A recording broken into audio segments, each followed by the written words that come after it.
Welcome back to Autonomous Frontiers. I'm your host, Alex Clug.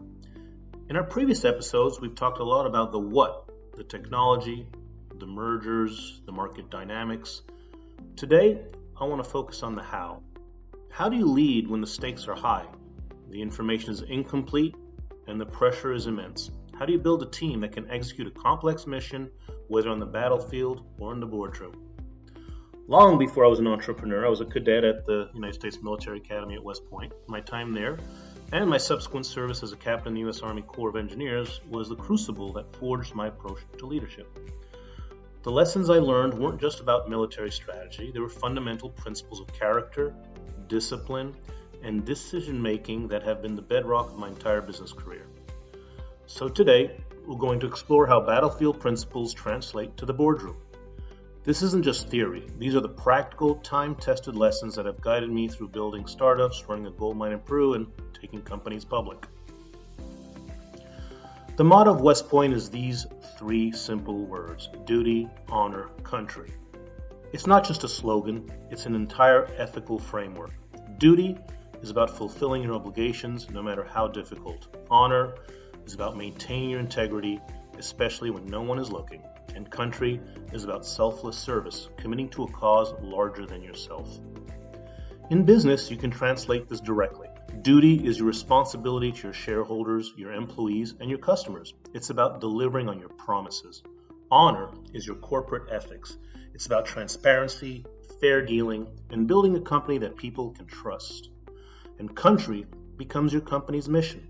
It's the vision, the why, that inspires your team to do their best work. Without that sense of a higher purpose, a company is just a collection of people working for a paycheck. With it, it's a team on a mission. One of the first principles drilled into you as a cadet is to know yourself and seek self-improvement. This is about honest self-assessment. What are your strengths? More importantly, what are your weaknesses? In the military, a leader who doesn't understand their own limitations can get people killed. In business, the consequences might not be as dire, but the lack of self-awareness can still be fatal to a company.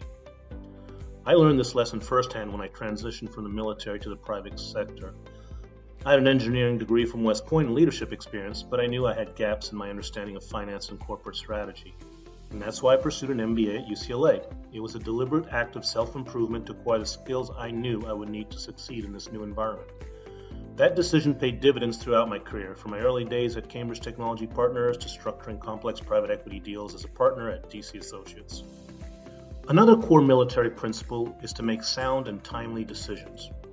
Notice the two parts of that phrase, sound and timely. A perfect decision that comes too late is useless. In a combat situation, it's obvious. You rarely have all the information you want. You have to assess the situation, weigh the risks, and make a call based on the data you have. You learn to operate in ambiguity. I was stationed in Europe with the Army Corps of Engineers, where one of my projects was developing a battlefield visualization database. The goal was to give commanders a clear picture of the operational environment in real time. It was an early form of data-driven decision-making. You're taking multiple streams of information and synthesizing them into a coherent picture to make a better, faster decision. This is exactly what a CEO does.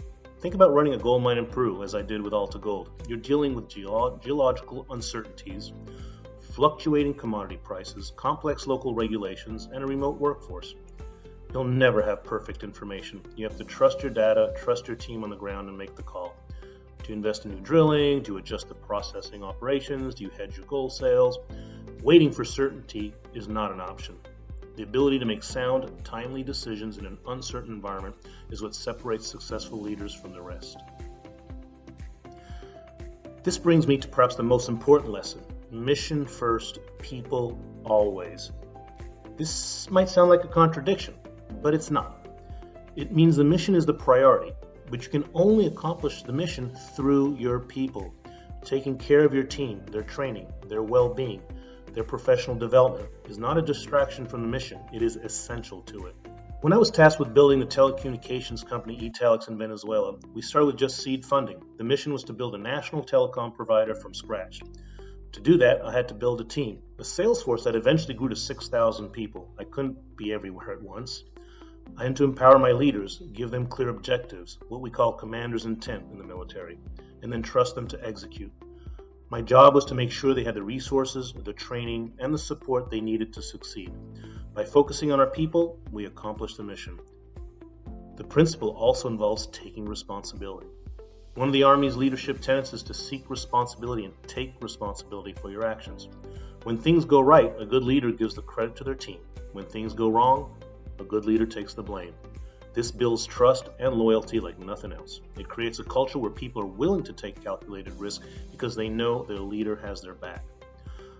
I saw this play out when I was CEO of Secure Fortress, a private equity portfolio company that I managed. We were trying to grow the company's valuation ahead of a public listing in the UK. We set an audacious goal, and I made it clear to the team that I was ultimately responsible for the outcome. We worked together, hit our targets, and we increased the company's valuation 20-fold in 6 months. The team got the bonuses and the accolades. That success was built on a foundation of mutual trust and shared responsibility. So, when people ask me about the transition from military to business, I tell them that the context changes, but the principles of leadership remain the same. It's about integrity, discipline, and a relentless focus on the mission. It's about understanding that you are responsible for the lives and livelihoods of the people you lead. It's about having the moral courage to do the right thing, even when it's the harder thing to do. Whether you're leading a platoon of engineers on a critical infrastructure project or a team of executives through a complex merger, the fundamentals don't change. Build a foundation of trust, clearly define the mission, take care of your people, and lead from the front. Well, that's our time for today on Autonomous Frontiers. I hope this look into military leadership has given you some valuable insights you can apply in your own professional life. Join me next time as we continue to explore the frontiers of innovation and leadership. Until then, stay focused and lead with honor.